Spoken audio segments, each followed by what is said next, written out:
हरे कृष्णा दोस्तों, आप सभी का स्वागत है। आज हम करेंगे इस श्रीमद् भागवतम का 14 श्लोक। और इस श्लोक करने से पहले हम मंगलाचरण करते हैं। ओम अज्ञानतिमिरान्धस्य ज्ञानाञ्जनशलाकया चक्षुरुन्मीलितं येन तस्मै श्रीगुरुवे नमः। श्रीचैतन्यमनोभीष्टं स्थापितं येन भूतले स्वयं रूपं कदा मह्यं ददाति स्वपदान्तिकम्। वन्देऽहं श्रीगुरु श्रीयुतपदकमलं श्रीगुरु वैष्णवांश्च श्रीरूपं साग्रजातं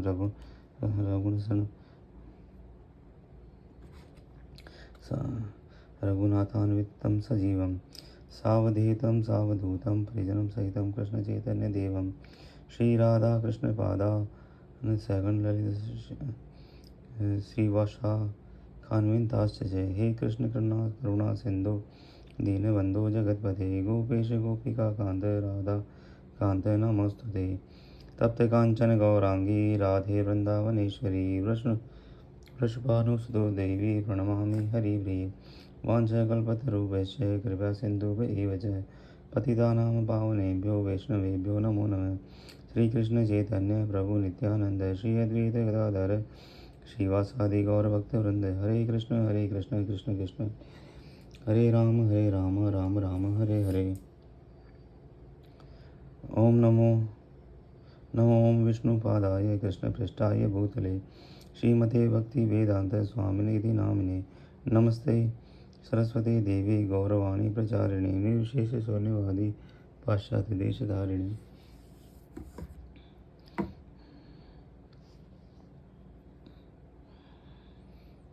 चौथा श्लोक है।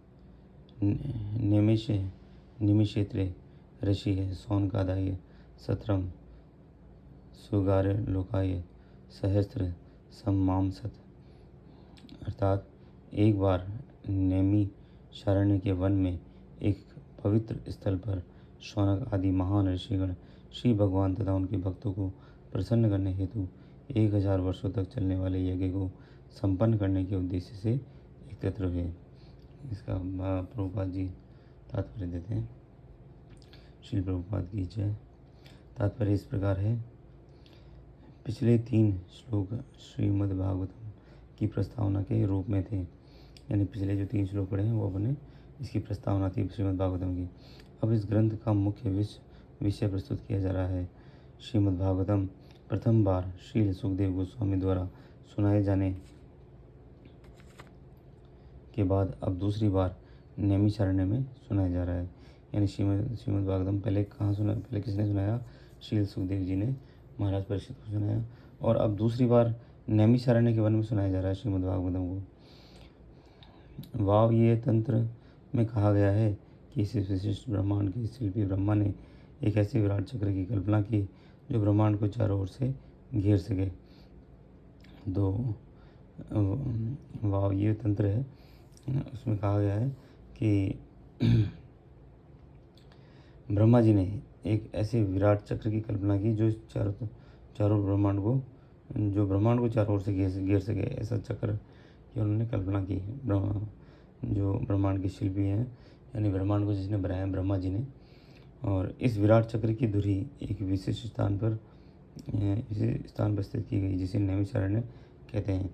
तो एक ऐसा चक्र बनाया गया है जो कि पूरे ब्रह्मांड को घेर सके, एक ऐसी रिंग गोलाकार टाइप, और उसकी जो धुरी है वो नैमिषारण्य के वन में रखी गई है।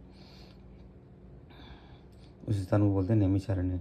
इसी प्रकार से नैमिषारण्य के वन का एक अन्य प्रसंग वराह पुराण में आता है, जिसमें यह कहा गया है कि इस स्थान पर यज्ञ करने से आसुरी मनुष्यों की शक्तियाँ घटती हैं।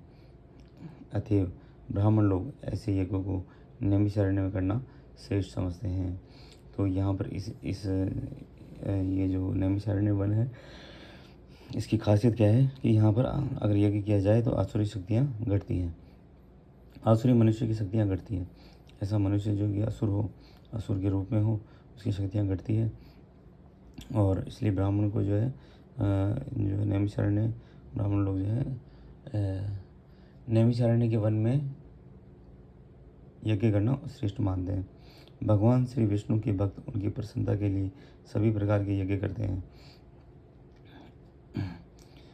भक्तगण तो देखो इसमें क्या है, भगवान कि मनुष्य जो भी कर्म करता है उसको भगवान की प्रसन्नता के लिए ही करना चाहिए।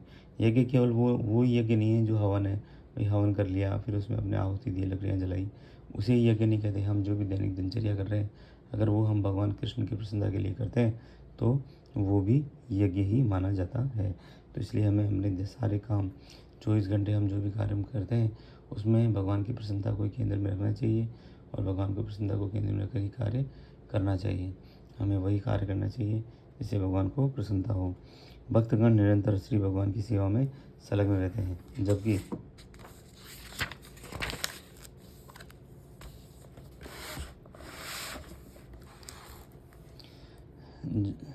पतित जीव भौतिक सुखों में आसक्त रहते हैं। तो इसमें क्या है, भक्तजन जो है वो सदा भगवान की सेवा में संलग्न रहते हैं, और जो जो पतित जीव है, जो पतित है वो भौतिक सुखों में आसक्त रहते हैं।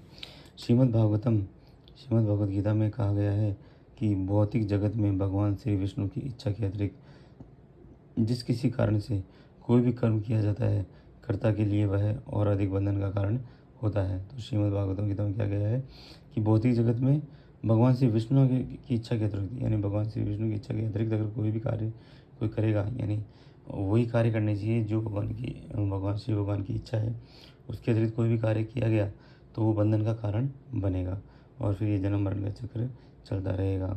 तो इसलिए हमें वही कार्य करने चाहिए जो भगवान की इच्छा है, जो भगवान का आदेश है। इसलिए ऐसा आदेश दिया गया है कि सभी कर्म भगवान श्री विष्णु तथा उनके भक्तों की प्रसन्नता के लिए यज्ञ रूप में संपन्न किए जाएं। इससे प्रत्येक व्यक्ति को शांति तथा संपन्नता मिलेगी। इसलिए हमें वही कार्य करनी चाहिए जिसमें भगवान की प्रसन्नता हो, भगवान की खुशी हो। बड़े बड़े ऋषि मुनि जन सामान्य का कल्याण करने हेतु सदैव उत्सुक रहते हैं। वैसे ही शौनक आदि ऋषि एक महान तथा निरंतर चलने वाले याज्ञिक अनुष्ठान को संपन्न करने के उद्देश्य से इस नैमिषारण्य नामक पवित्र स्थान पर एकत्रित हुए।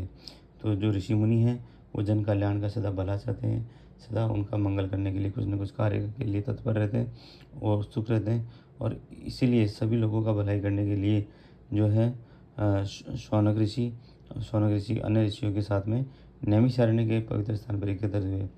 भुलक्कड़ मनुष्य शांति तथा संपन्नता पाने का उचित मार्ग नहीं जानते, किंतु साधु पुरुष इसे भली भांति जानते हैं।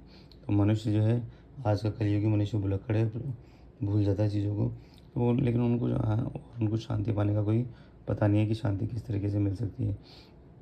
लेकिन साधु पुरुष इसे भली भांति जानते हैं कि किस तरीके से सुख और शांति मिल सकते हैं। फलस्वरूप वे समस्त मनुष्यों के कल्याण के लिए ऐसा कर्म करना चाहते हैं जिससे विश्व में शांति आ सके। वे समस्त जीवों के शुभचिंतक मित्र होते हैं और वे व्यक्तिगत कष्ट झेलकर भी सभी मनुष्यों के कल्याण के लिए श्री भगवान की सेवा में संलग्न रहते हैं। तो जो साधु पुरुष होता है वो जानता है कि भगवान की सेवा अगर की जाएगी, भगवान को प्रसन्न अगर किया जाएगा तो इसी से सभी मनुष्य पूरे समाज का कल्याण होगा, और वो ऐसे ही कार्य में लगे रहते हैं जिससे श्री भगवान को प्रसन्नता हो।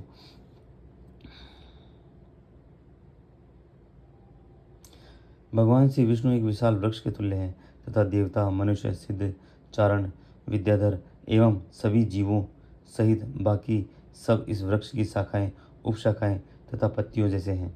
तो भगवान श्री विष्णु क्या है, एक विशाल वृक्ष के तुल्य है ना, और बाकी जो भी हैं देवता, मनुष्य, सिद्ध, चारण, विद्याधर और अन्य जीव जो है उस वृक्ष की शाखाएं, उपशाखाएं तथा पत्तियां जैसे हैं। यदि वृक्ष की जड़ को पानी से सींचा जाए तो वृक्ष से सभी भागों का स्वमेव पोषण हो जाता है। तो इसमें कहा गया है कि क्योंकि भगवान जो है वो वास्तव में इस वृक्ष की जड़ है, तो अगर भगवान को अगर प्रसन्न किया जाएगा तो बाकी सब अपने आप ही प्रसन्न हो जाएंगे। तो जिस तरह पेड़ की जड़ को अगर पानी दिया जाए तो उसकी शाखाओं तक, उसकी पत्तियों तक, टहनियों तक, सब तक पानी पहुंच जाता है। वैसे ही अगर भगवान को प्रसन्न किया जाएगा तो और जो सभी जीव हैं वो भगवान के ही अंग हैं। तो भगवान को प्रसन्न करने की प्रयास किया जाएगा तो वो भी अपने आप प्रसन्न होंगे, सभी जीव अपने आप प्रसन्न होंगे और सुख शांति की स्थापना होगी। केवल उन शाखाओं तथा पत्तों का पोषण यदि वृक्ष की केवल उन शाखाओं तथा पत्तों का पोषण नहीं होता जो वृक्ष से अलग हो गए हैं, वे निरंतर सींचते रहने पर भी धीरे धीरे सूख जाते हैं। इस प्रकार जब यह मानव समाज अलग हुए शाखाओं तथा पत्तियों की तरह श्री भगवान से अलग हो जाता है तो उसकी सिंचाई पोषण नहीं की जा सकती, और जो ऐसा करता भी है वह अपनी शक्ति तथा साधनों का अपव्यय करता है। तो ऐसे पत्ते जो उस वृक्ष से अलग हो गए हैं, तो आप जो है वृक्ष को अगर पानी दोगे या उन पत्तों को अलग से पानी दोगे तो नहीं तो कितना ही पानी दो,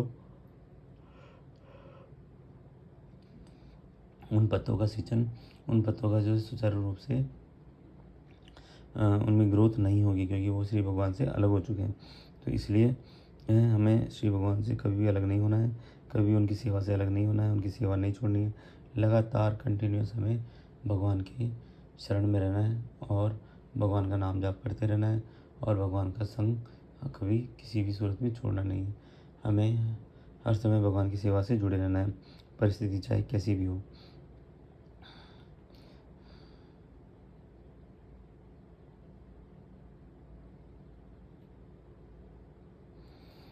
आधुनिक भौतिकतावादी समाज परमेश्वर से अपना संबंध तोड़े हुए हैं। नास्तिक नेताओं द्वारा तैयार की जाने वाली उसकी समस्त योजनाओं का पग पग पर विफल होना निश्चित है, फिर भी वे इस बात को नहीं समझते। तो आधुनिक जो भौतिकवादी समाज है, आज का जो समाज है, उसमें नेता जो है वो भक्त नहीं है, नास्तिक है, भगवान से टूटा हुआ है। तो इस लेकिन और इसीलिए क्या है, उनकी सारी योजनाएं जो हैं वो फेल होती है। हर कदम कदम पर उनको विफलता का सामना करना पड़ता है। और ये नेता लोग जो है ये इस बात को, नेता और जो अन्य सामान्य जन है जो कि नास्तिक हैं, जो भगवान को नहीं समझते, इसलिए उनको कदम कदम पर विफलता का सामना करना पड़ता है। इस युग में जागृति लाने की निर्दिष्ट विधि श्री भगवान के पवित्र नामों का सामूहिक कीर्तन है। तो यहाँ पर जब सामूहिक कीर्तन किया जाता है भगवान का, तो इस विषय में उससे जागृति लाई जा सकती है। भगवान श्री चैतन्य महाप्रभु ने इसकी विधियों साधनों को अत्यंत वैज्ञानिक ढंग से प्रस्तुत किया है। बुद्धिमान मनुष्य उनके उपदेशों का लाभ वास्तविक शांति तथा संबंध लाने हेतु उठा सकता है। श्रीमद् तो इसमें क्या कहा है कि जो भगवान श्री चैतन्य हैं, उन्होंने इसकी विधियाँ बताई है कि किस तरीके से वैज्ञानिक ढंग से इसको भगवान श्री चैतन्य ने वैज्ञानिक ढंग से यहाँ प्रस्तुत किया है।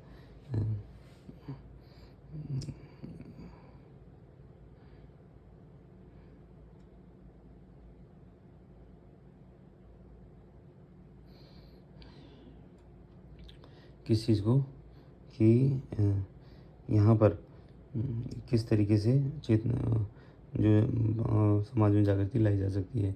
बुद्धिमान मनुष्य उनके उपदेशों का लाभ वास्तविक शांति तथा संबंधता लाने हेतु उठा सकता है। तो जो मनुष्य बुद्धिमान होता है वो वास्तविक शांति और संबंधता लाने हेतु क्या है, इसका फ़ायदा उठा सकता है।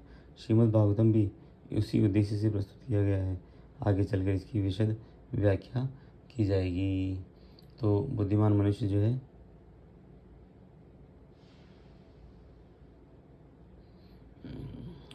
वो इसका फ़ायदा उठा सकता है। किसका?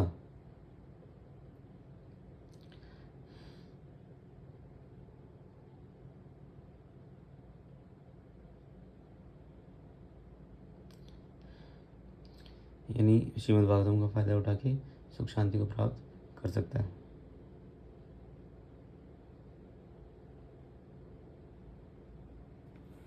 इसके साथ जो है चौथा श्लोक खत्म हो गया।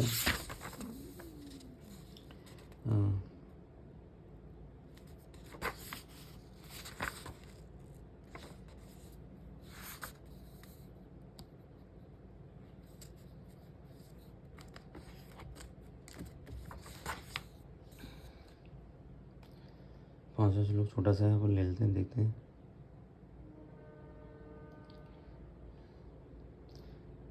त एकदा तु मुनयः प्रातहृते हुताग्ने सत्कृतं सूत मासीनं प्रपृच्छु हृदाम दरात। अर्थात क्या है, आगे क्या है, ते यानी वे मुनिगण एकदा एक दिन तू लेकिन मुनि है मुनिगण, प्रातः प्रातःकाल, हुत प्रज्वलित करके, हुत अग्नि है, यज्ञ की अग्नि, सत्कृतम आदर सहित, सूतम शील सूत गोस्वामी को, आसीनम बैठाकर, प्रव्रज्य पूछा, इतम इस पर, आदरात आदरपूर्वक। एक दिन यह यज्ञाग्नि प्रज्वलित करके अपने प्रातःकालीन कृत्यों से निवृत्त होकर तथा शील सूत गोस्वामी को आदरपूर्वक आसन अर्पण करके ऋषियों ने सम्मानपूर्वक निम्नलिखित विषयों पर प्रश्न पूछे। तो सभी ऋषियों ने सूत गोस्वामी को सम्मानपूर्वक आसन दिया और उनसे प्रश्न किया। पहले अग्नि जलाई, एक एक अग्नि जलाई और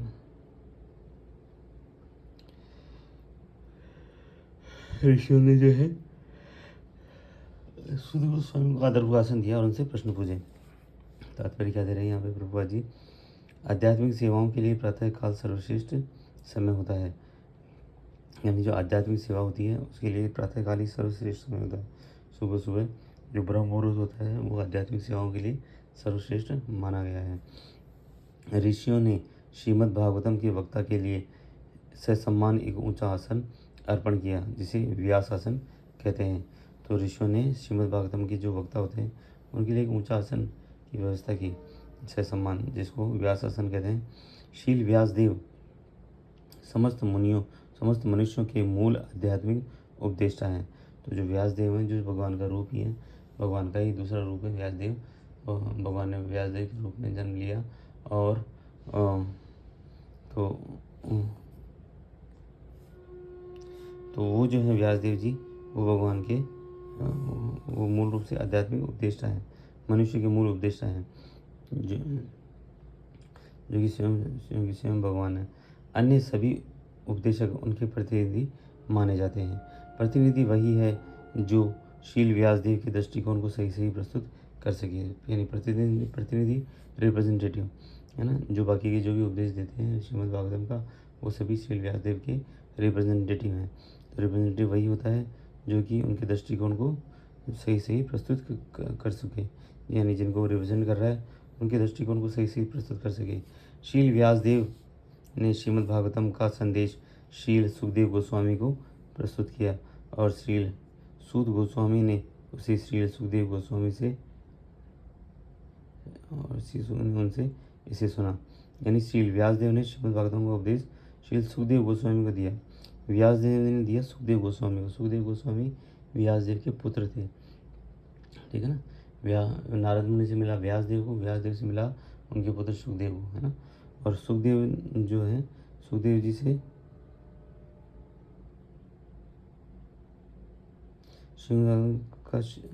का संदेश श्री व्यासदेव ने श्रीमद् भागवत का संदेश श्री व्यासदेव गोस्वामी को प्रदान किया और श्री सुखदेव गोस्वामी को प्रदान किया और श्री सूत गोस्वामी ने उनसे यानी श्री गोस्वामी से सुना। यानी जब महाराज परीक्षित सुन रहे थे तो जो सूत गोस्वामी थे वो भी वहीं बैठे थे, कहाँ पर, महाराज परीक्षित के साथ में, और उन्होंने सुखदेव गोस्वामी से इसे सुना था। शील व्यासदेव के सभी प्रामाणिक प्रतिनिधियों को गुरु शिष्य परंपरा में गोस्वामी समझाया जाना चाहिए। तो शील व्यासदेव के सभी प्रामाणिक जो प्रतिनिधि हैं उनको गुरु शिष्य परंपरा में गोस्वामी समझा जाना चाहिए। ये गोस्वामी अपना समस्त इंद्रियों को वश में करके पूर्ववर्ती आचार्यों के पथ में दृढ़ रहते हैं। वे श्रीमद् भागवतम पर मनमाने व्याख्यान नहीं देते, अपितु अपने उन पूर्ववर्ती आचार्यों का अनुगमन करते हुए अत्यंत सावधानी से सेवा करते हैं जिन्होंने उन तक दिव्य संदेश को यथारूप पहुँचाया। यानी जो उनके दिव्य संदेश था, यानी जो वास्तविक जो व्याख्यान देता है वो कभी भी अपने मनमाने ढंग से व्याख्यान नहीं देता, वो सिर्फ कैरी फॉरवर्ड करता है।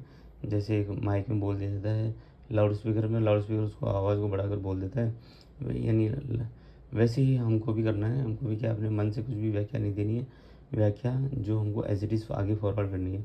जो भगवान ने बताया है, भगवान के ज्ञान को एज इट इज़ फॉरवर्ड करना है, उसमें अपनी बुद्धि नहीं लगानी है, अपने हिसाब से व्याख्यान, अपने हिसाब से एक्सप्रेशन नहीं देना है, सिर्फ जितना भगवान ने बताया उतना एज इट इज़। तो ये है, ये चीज़ ही आपको गुरु बना देगी। जैसे प्रभुपाद ने बताया है कि हमको जो है उस्तादी नहीं करनी है, जैसे भी करना है, जैसे भी संदेश दिया है उसको as it is carry forward करना है। श्रीमद् भागवतम के श्रोतागण वक्ता से अर्थ स्पष्ट करने हेतु प्रश्न पूछ सकते हैं, किंतु चुनौती की भावना से ऐसा नहीं करना चाहिए। श्रोता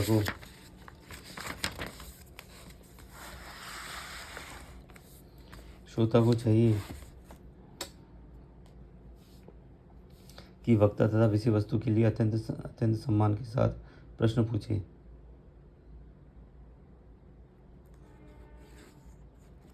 यानी अगर आपको कोई डाउट है, श्रीमद् भागवतम की कोई चीज़ नहीं समझ में आ रही है, तो इसको चैलेंजिंग रूप में नहीं पूछना चाहिए, है ना।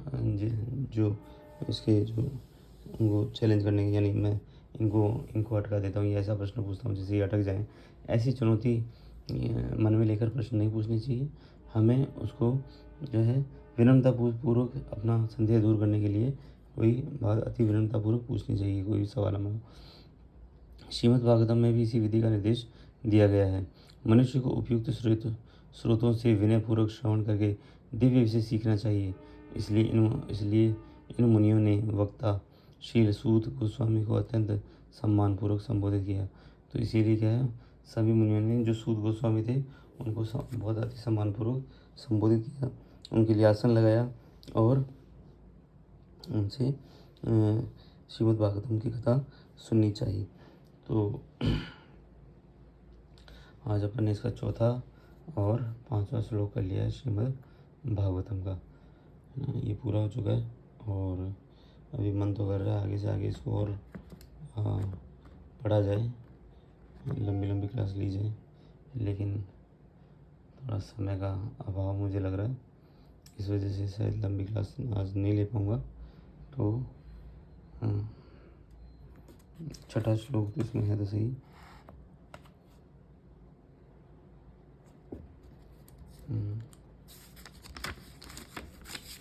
इसमें कितने हैं, अब आगे छोटे छोटे जो हैं इसमें श्लोक हैं, छोटे छोटे उनके वो हैं, 2 या 3 को एक साथ भी लिया जा सकता है। चलो थोड़ा सा प्रयास करते हैं।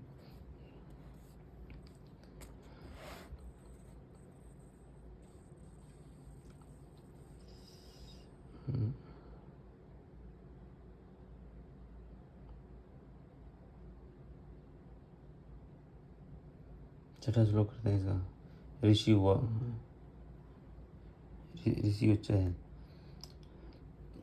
त्वया खलु पुराणानि सानि चान नज्ञ अक्षयतयानय पप्यधीतानि धर्मशास्त्राणि यान्युत। ऋषियों ने कहा, हे पूज्य सूत गोस्वामी, आप समस्त प्रकार के पापों से पूर्ण रूप से मुक्त हैं। आप धार्मिक जीवन के लिए विख्यात समस्त शास्त्रों एवं पुराणों के साथ साथ इतिहासों में भी निपुण हैं, क्योंकि आपने समूचे निर्देशन में उन्हें पढ़ा है और उनकी व्याख्या भी की है। क्या लिखा हुआ है, गोस्वामी या शील व्यासदेव के प्रमाणिक प्रतिनिधि को समस्त पापों से मुक्त होना चाहिए। कलयुग के 4 प्रमुख पाप हैं, स्त्रियों के साथ अवैध संबंध, पशुवध, मादक द्रव्यों का सेवन तथा सभी प्रकार की द्रुत क्रीड़ा। तो यहाँ पर बताया है कि जो सूत गोस्वामी थे वो सभी पापों से मुक्त थे, है ना। तो उनको तो ऋषियों ने क्या कहा कि हे पूज्य सूत गोस्वामी, आप समस्त प्रकार के पापों से मुक्त हैं। तो मेनली 4 प्रकार के पाप बताए गए हैं। पहला पाप कौन सा है, स्त्रियों के साथ अवैध संबंध, दूसरा पशुवध, तीसरा है पशुवध यानी हम किसी पशु का वध नहीं किया है, तीसरा है मादक द्रव्यों का सेवन नहीं किया है, ये सभी प्रकार की द्रुत क्रीड़ा, और सभी प्रकार की द्रुत क्रीड़ा से आप दूर हैं। मादक द्रव्यों के सेवन में चाय कॉफ़ी भी आता है ना। और ध्रुत क्रीड़ा में आज की जगह देखा तो शेयर मार्केट से जो है दूर रहने को कहा गया है श्रीमद् भागवतम में। किसी गोस्वामी को व्यासासन पर बैठने का तभी साहस करना चाहिए जब वह उन सभी पापों से मुक्त हो। तो कोई व्यासासन पर बैठे, यानी कोई श्रीमद् भागवतम को एक्सप्लेन करे, है ना, व्यासासन में बैठ कर किसी को प्रचार करे, है ना, सामने बैठाकर, तो उसे चाहिए कि वो इन सभी पापों से मुक्त हो। जो उपयुक्त पापों से रहित न हो जाए और जो आचरण से निष्कलंक न हो, उसे व्यासासन पर न बैठाया जाए। यानी व्यासासन पर वही बैठे जो पापों से रहित हो और निष्कलंक हो। उसे न केवल इन सभी पापों से मुक्त होना चाहिए, अभी तो समस्त शास्त्रों में या वेदों में पारंगत होना चाहिए। तो उसको इन पापों से मुक्त होना चाहिए और वेदों में पारंगत भी होना चाहिए। पुराण भी वेदों के ही अंग हैं एवं महाभारत या रामायण जैसे इतिहास भी वेदों के ही अंग हैं। आचार्य तथा गोस्वामी को इन ग्रंथों से पूर्ण रूप से अवगत होना चाहिए। उनकी पढ़ने की अपेक्षा उनका श्रवण तथा उनकी व्याख्या कीर्तन अधिक महत्वपूर्ण है। तो जो जितने भी शास्त्र हैं वो उनको सुनना चाहिए, उन्हें कीर्तन करना चाहिए और पढ़ने की अपेक्षा वो जो है शास्त्र क्या है उनको सुनना और कीर्तन जो है वो अधिक महत्वपूर्ण है। केवल श्रवण तथा व्याख्या द्वारा ही शास्त्रों के ज्ञान को आत्मसात किया जा सकता है। तो अगर श्रवण किया जाए शास्त्र को तो उससे जो है इन शास्त्रों का आत्मसात किया जा सकता है। श्रवण का अर्थ है सुनना तथा कीर्तन का अर्थ है समझाना या कहना। श्रवण तथा कीर्तन ये दोनों विधियां प्रगतिशील आध्यात्मिक जीवन के लिए अति आवश्यक हैं।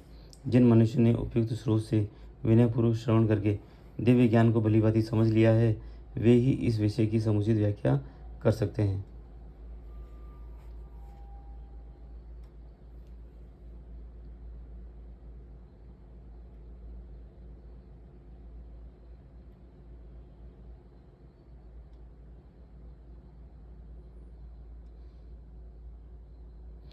तो मेन जो है पढ़ने से ज़्यादा क्या इंपॉर्टेंट है शास्त्रों को, श्रवण और कीर्तन है ना, यानी इनको सुना जाए और है ना कीर्तन किया जाए, इनको इसके बारे में चर्चा की जाए, वो भी कीर्तन ही है, और भगवान के नामों का जाप किया जाए। ठीक है, तो भगवान इनके सुनना जो है वो अधिक महत्वपूर्ण है बजाय के पढ़ने के। तो इसलिए हमें अवश्य सुनना चाहिए इनको, जो भी जो है ना श्रीमद् भागवतम को और भगवद गीता को, इनको सुनने पर अधिक फोकस करना चाहिए।